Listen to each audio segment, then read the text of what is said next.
This is Community Focus with Lynn Redder.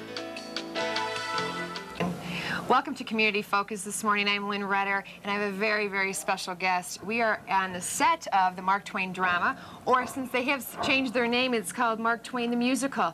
And my guest this morning is Jack Waddell, who plays Jim. It is a pleasure to meet you. I am very honored to have you here this morning. Lynn, the pleasure was all mine, really. Great. I assure you, great. It's a pleasure to be here. This is great.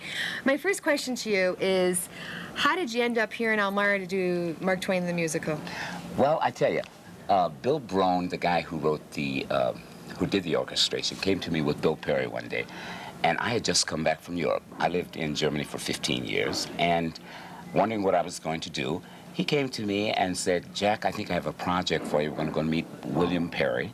We did this, and I auditioned for him, and Perry said, great, he's the guy. And I didn't know what they were talking about. It ended up being the role of Jim. This is my 8th year. That's great. That's great. And hopefully you'll be back next year, too. And well, I'm booking on it. Your voice. I've been here 3 times just to hear you sing, because every time I hear you sing, I get goosebumps. I'm flattered. And I'm sure there's a lot of people that feel the same way. Well, you know, I'm amazed, Lynn. I was out eating, you know, in a restaurant yesterday, and about 10 blue-haired ladies, my lovely ladies, came up to me and said, Jim, we're coming back. We've been there 5 times. We're coming back. And that, you know, really makes me feel great. That's great. You know, because you think, really? Can they hang in there another year? As long as they can hang in there, I can. That's great. Did they ask you to sing for them in the restaurant?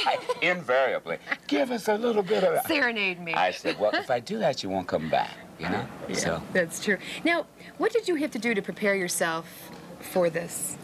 Well, I tell you, Jim, the role of Jim is very strenuous. As you know, he has to do a lot of running, and he's the runaway, you know, as in Huck Finn.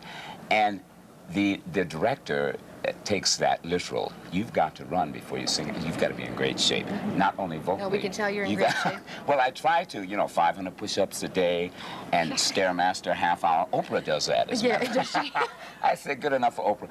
But it requires a great deal of physical stamina as well as from the vocal and the creative standpoint. And so I try to keep it young and crispy with the accent. The operative word is on young.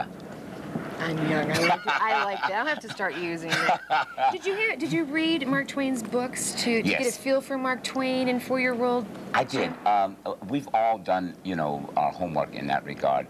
Huck Finn, of course, being probably the most popular work and the most widely read work that Mark has ever written. And to understand Mark Twain as a satirist, as doing a parody on the sociological situation of slavery. He was really one of the early and staunchest anti-slavery abolitionists. And you have to be able to get your teeth into the role and to understand his works, you have to do your homework.